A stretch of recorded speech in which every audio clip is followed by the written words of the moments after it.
विद्यार्थी मित्रों, गया लेक्चरनी अंदर આપણે આ પ્રશ્ન નંબર 2 રચના બીજી જોયેલી 4 સેમી ત્રિજ્યાવાળા વર્તુળવાળું એક સમકેન્દ્રી વર્તુળ દોરેલું અને એમની ફરતે એક બીજું વર્તુળ દોરેલું 6 સેમીનું ને એના કોઈ એક બિંદુ ઉપરથી આપણે સ્પર્શકો દોરેલા જે તમને ખ્યાલ છે.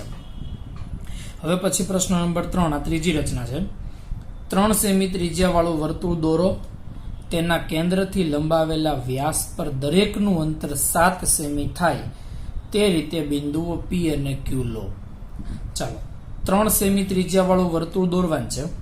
તેના કેન્દ્રથી લંબાવેલા વ્યાસ પર દરેકનું અંતર 7 સેમી થાય તે રીતે બિંદુઓ P અને Q લો. બિંદુઓ P અને Q માંથી વર્તુળને સ્પર્શકો દોરો. ખ્યાલ આવે છે? હવે કઈ રીતે કરવાનું છે હમણાં હું તમને કહીશ એટલે ખ્યાલ આવી જશે, પણ સૌ પ્રથમ પહેલા આપણે રકમ લખવાની છે કે રકમની અંદર અહીંયા તમે ખ્યાલ છે કે રકમ તમે અહીંયા વાંચી શકો. શું કહે છે તે 3 સેમી ત્રિજ્યાવાળું એક વર્તુળ દોરો. અહીંયા હું રકમ લખું છું. પ્રશ્ન નંબર 3, ત્રીજો પ્રશ્ન. પ્રશ્ન નંબર 3 એટલે કે રચના 3 સેમી ત્રિજ્યાવાળું વર્તુળ દોરો. 3 સેન્ટીમીટર ત્રિજ્યાવાળું વર્તુળ દોરો.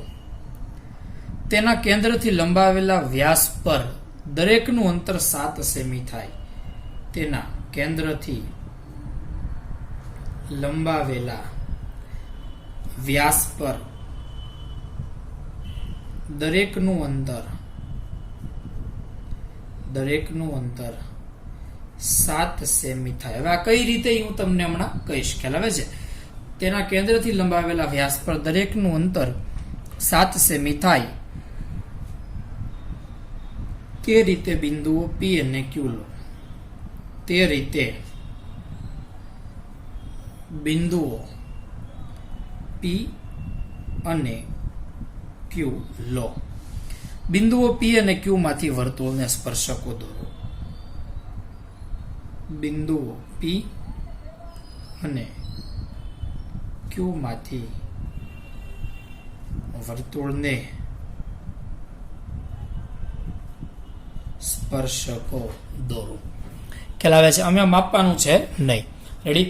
3 સેન્ટીમીટર ત્રિજ્યાવાળું વર્તુળ દોરો. તેના કેન્દ્રથી લંબાવેલા વ્યાસ પર દરેકનું અંતર 7 સેમી થાય તે રીતે બિંદુઓ P અને Q લો. બિંદુઓ P અને Q માંથી વર્તુળને સ્પર્શકો દોરો. ઓકે, ચાલો. તો સૌ પ્રથમ પક્ષ અને કૃત્ય તમને ખબર છે. પક્ષ અને કૃત્ય કઈ રીતે હવે રકમ અહીંયા આકૃતિ દોરવાની છે ખાસ જોતા જાઓ. આકૃતિ દોરતા જશો અને આપણે મુદ્દા લખતા જશું. પહેલા પક્ષ દોરવા માટે અહીંયા શું આપેલું છે? 3 સેમી ત્રિજ્યાવાળું વર્તુળ એક આપેલ છે. તેના કેન્દ્રથી લંબાવેલા વ્યાસ ઉપર દરેકનું અંતર 7 સેમી થાય તે રીતે બિંદુ P અને Q લો. આ આપેલું છે. કઈ રીતે? તો કે પહેલા હું દોરવું એટલે પછી તમને પક્ષ લખતા ખ્યાલ આવે. રેડી? ચાલો અહીં જુઓ ખાસ. 3 સેમી ત્રિજ્યાવાળું વર્તુળ લેવાનું છે. કેટલું? 3 સેન્ટીમીટર ત્રિજ્યાવાળું વર્તુળ. ચાલો 3 સેન્ટીમીટર 0 થી 3 સેન્ટીમીટર માપવાનું. રેડી? 0 થી 3 સેન્ટીમીટર.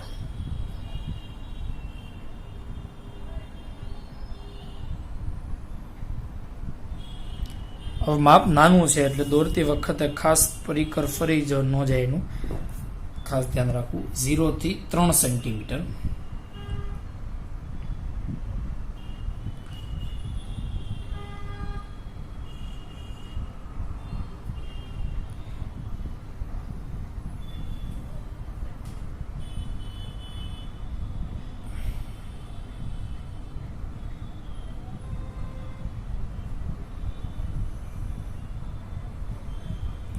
ચાલો 3 સેન્ટીમીટર ત્રિજ્યાવાળું એક વર્તુળ. અહીંયા કેન્દ્રનું નામ આપી દઉં O. કેન્દ્ર O. રેડી? ચાલો 3 સેન્ટીમીટર ત્રિજ્યાવાળું વર્તુળ છે. હવે કેન્દ્રથી લંબાવેલા વ્યાસ પર દરેકનું અંતર 7 સેમી થાય. કેન્દ્રથી લંબાવેલા વ્યાસ પર દરેકનું અંતર 7 સેમી થાય તેવા બિંદુ P અને Q. એનો મતલબ અહીંયા એક રેખા લંબાવવાની છે. આ કેન્દ્રથી આ બાજુ 7 સેમી, આ કેન્દ્રથી આ બાજુ 7 સેમી, એક બાજુ બિંદુ P ને એક બાજુ બિંદુ Q લેશું. રેડી? તો ચાલો હું પહેલા સૌ પ્રથમ અહીંયા રેખા એક લંબાવી દઉં સીધી. પછી બે બાજુ આપણે 7-7 સેન્ટીમીટર લઈ લેશું. રેડી?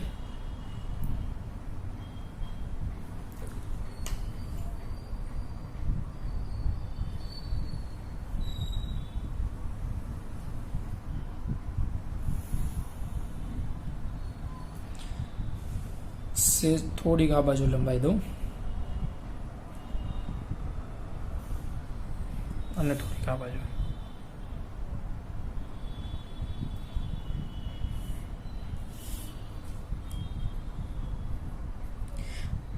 આ વ્યાસ કહેવાય ને, અહીંયાથી અહીંયા સુધીનું અંતર શું કહેવાય? વ્યાસ.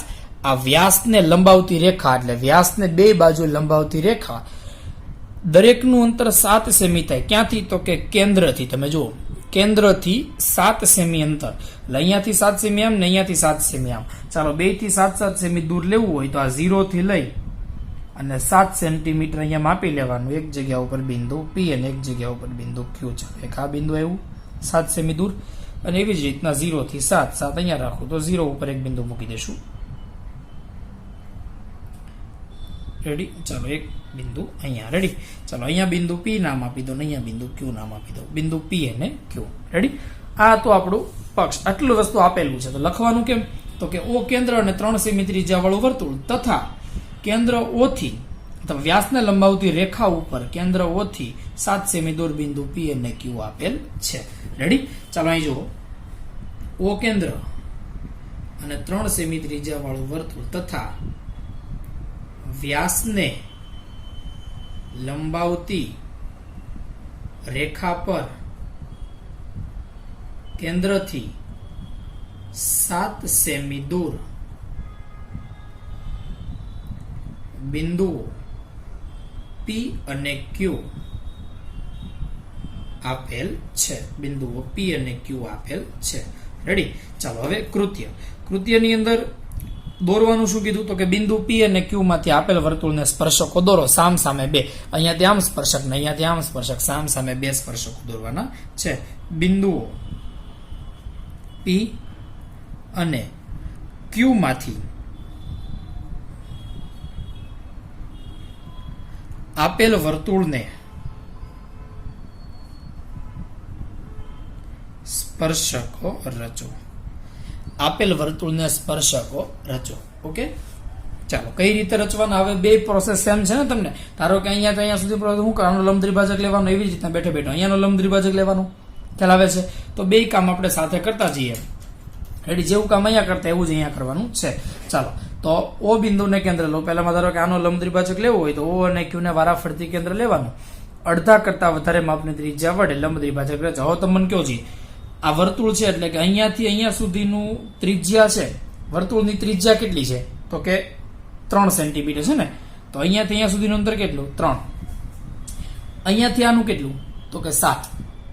લંબ દ્વિભાજક ક્યાં આવે? 3.5. 3.5 એટલે ક્યાં? વર્તુળથી બહાર. કેટલું બહાર? તો કે 1/2 સેન્ટીમીટર. ખ્યાલ આવે છે ને? અહીંયાથી અહીંયા 3 થી 1/2 સેન્ટીમીટર દૂર એટલે 3.5 થઈ જશે. ઓકે? ચાલો, અડધા કરતા વધારે મેં અહીંયા રાખી લીધું. અંદાજિત છે અડધા કરતા વધારે માપની ત્રિજ્યા લઈ લીધી. રેડી?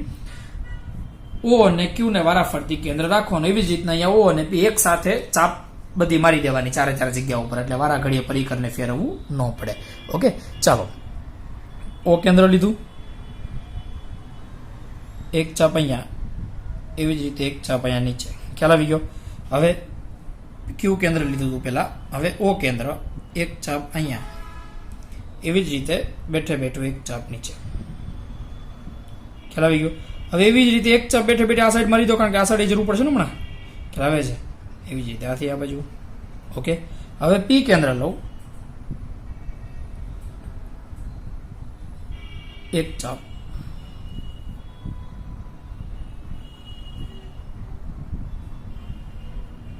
રેડી? કમ્પ્લીટ. ચાલો, હવે આ બેયને જોડો એટલે આનો લંબ દ્વિભાજક અને આનો લંબ દ્વિભાજક થઈ જશે.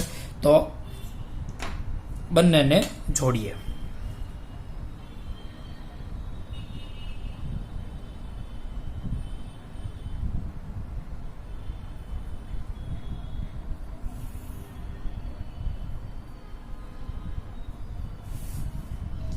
એક લંબ દ્વિભાજક અહીંયા,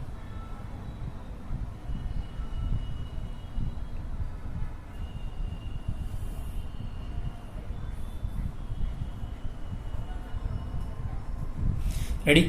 બંને જ્યાં છેદે, ધારો કે અહીંયા નામ આપી દો બિંદુ એમ અને અહીંયા નામ આપી દો બિંદુ એન. એમ અને એન નામ આપો. રેડી? હવે શું કરવાનું? એમ બિંદુને કેન્દ્ર લેવાનું. એમ બિંદુને કેન્દ્ર લઈ અહીંયા એક વર્તુળ રચવાનું. એન બિંદુનું કેન્દ્ર લઈ અહીંયા એક વર્તુળ. રચનાના મુદ્દા બાકી છે. ચાલો અહીંયા હું રચનાના મુદ્દા લખું ને, ખ્યાલ આવશે.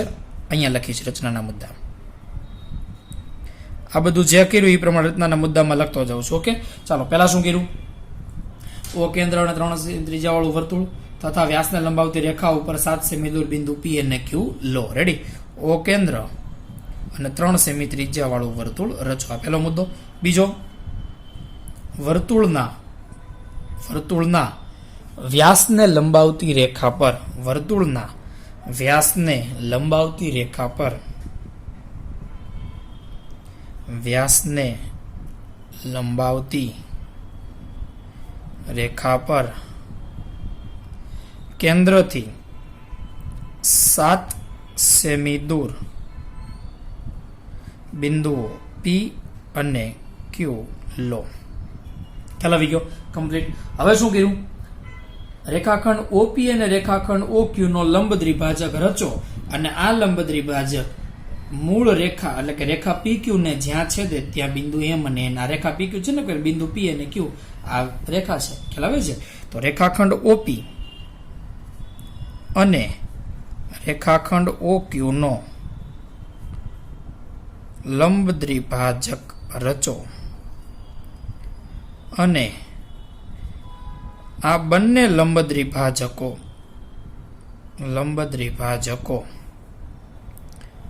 રેખા પીક્યુ ને જ્યાં છેદે ત્યાં અનુક્રમે બિંદુઓ એમ અને એન નામ આપો. અનુક્રમે બિંદુઓ એમ અને એન નામ આપો. રેડી? હવે શું કરવાનું? એમ બિંદુને કેન્દ્ર લઈ એક વર્તુળ રચો. એન બિંદુનું કેન્દ્ર વર્તુળ પર ત્રિજ્યા કેટલી રાખવાની? એમ ઓ જેટલી. અહીંયા પણ એન ઓ જેટલી. ખ્યાલ આવે છે? ચાલો, તો એમ બિંદુને કેન્દ્ર લઈ તમે એમ ઓ જેટલી ત્રિજ્યા રાખો તોય ભલે ને એમ પી જેટલી ત્રિજ્યા રાખો તોય ભલે. ખ્યાલ આવે છે? આ એમ પી જેટલી મેં રાખી. ચાલો, પણ દોરતા પહેલા મેં તમને કીધું એમ ચેક કરી લેવાનું. આ ધારો કે મેં એમ થી પી જેટલું રાખ્યું તો મારે વર્તુળ પેલા દોરવું નથી. પેલા હું જોઈ લઉં કે એમ ઓ ને અડે છે ને પાછું. ખ્યાલ આવે છે? જો આ એમ થી ઓ ને પણ અડશે. ખ્યાલ આવે છે? તો એમ બિંદુને કેન્દ્ર લઈ એમ પી જેટલી ત્રિજ્યા વડે વર્તુળ રચો.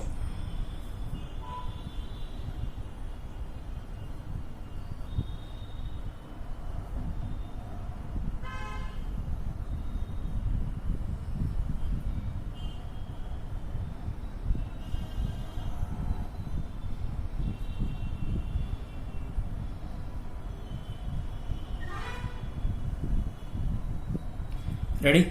કમ્પ્લીટ. ચાલો, આ વર્તુળ મૂળ વર્તુળને જ્યાં છે ત્યાં હું નામ આપવા માંડું. રેડી? ચાલો, એ બી અને સી ડી નામ એવી રીતના આપીશ. ચાલો, અહીંયા નામ આપીશ એ અને અહીંયા નામ આપીશ બી. હવે એન બિંદુ, હવે આનું આ જશે ને બેઠું ખ્યાલ આવે છે? અહીંયા પી બિંદુને સ્પર્શે છે, એવી જ રીતે અહીંયા ઓ બિંદુને. હવે એન થી ઓ જેટલી ત્રિજ્યા લઈ લેવાની. ખ્યાલ આવે છે? એન થી ઓ જેટલી ત્રિજ્યા લઉં અને એવી જ રીતે ક્યુ ને પણ સ્પર્શ છે ને.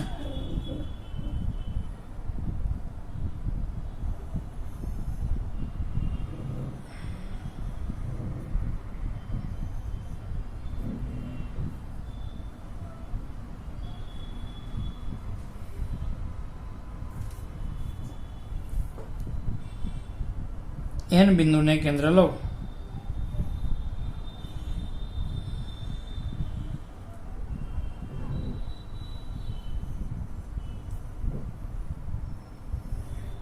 ઓકે. ચાલો, રેડી? અહીંયા મૂળ વર્તુળને જ્યાં છે ત્યાં શું નામ આપી દો? બિંદુ સી અને બિંદુ ડી. ખ્યાલ આવે છે? કન્ફ્યુઝ થવાનું છે નહીં. અહીંયાથી આમ અને અહીંયાથી આ બાજુ. તો પેલા કયું વર્તુળ? તો શું લખવાનો મુદ્દો? એમ બિંદુને કેન્દ્ર લઈ રેખાખંડ એમઓ જેટલી ત્રિજ્યા વડે વર્તુળ રચો. આ વર્તુળ મૂળ વર્તુળને જ્યાં છે ત્યાં બિંદુ એ અને બી નામ આપો. એવી જ રીતે એન બિંદુને કેન્દ્ર લઈ રેખાખંડ એન ઓ જેટલી ત્રિજ્યા વડે એક વર્તુળ રચો અને આ વર્તુળ મૂળ વર્તુળને જ્યાં છે ત્યાં સી અને ડી નામ આપો. ચાલો, એમ બિંદુને કેન્દ્ર લઈ એમ બિંદુને કેન્દ્ર લઈ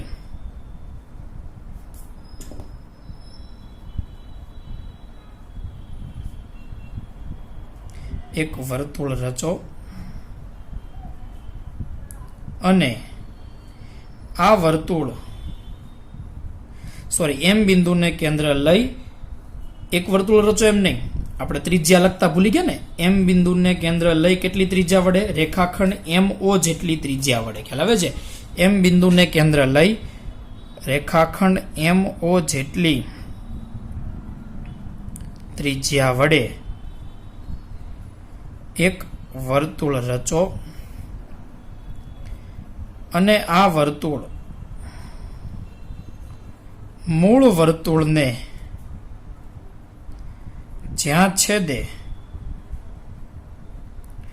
ત્યાં બિંદુઓ A અને B નામ આપો. ખ્યાલ આવે છે? બિંદુઓ A અને B નામ આપો. હવે એવી જ રીતે N બિંદુને કેન્દ્ર લઈ, હું અહીંયા મુદ્દો લખું છું, અહીંયા જગ્યા નથી એટલા માટે. રેડી? N બિંદુને કેન્દ્ર લઈ N બિંદુને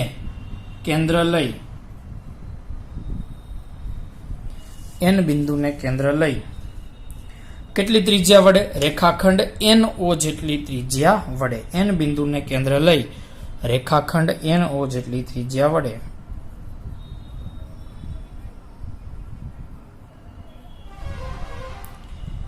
વર્તુળ રચો અને આ વર્તુળ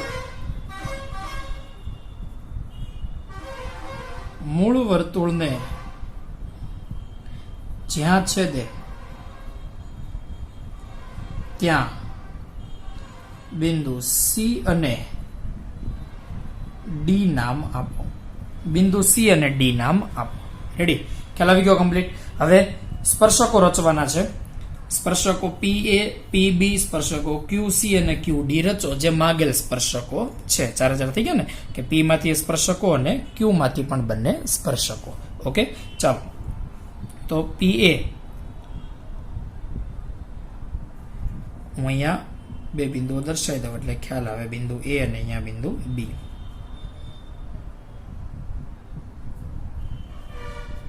ચાલો, પહેલો સ્પર્શક થશે અહીંયા સ્પર્શક PA.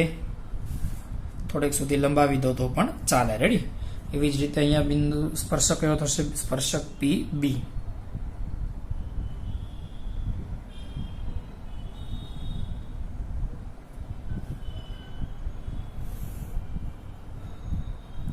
ચાલો, રેડી? હવે અહીંયાથી QC.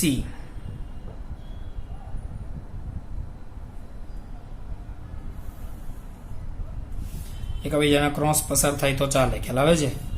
એની હારે કઈ લેવા દેવા છે નહીં. આપણે તો સ્પર્શકો દોરવાના છે.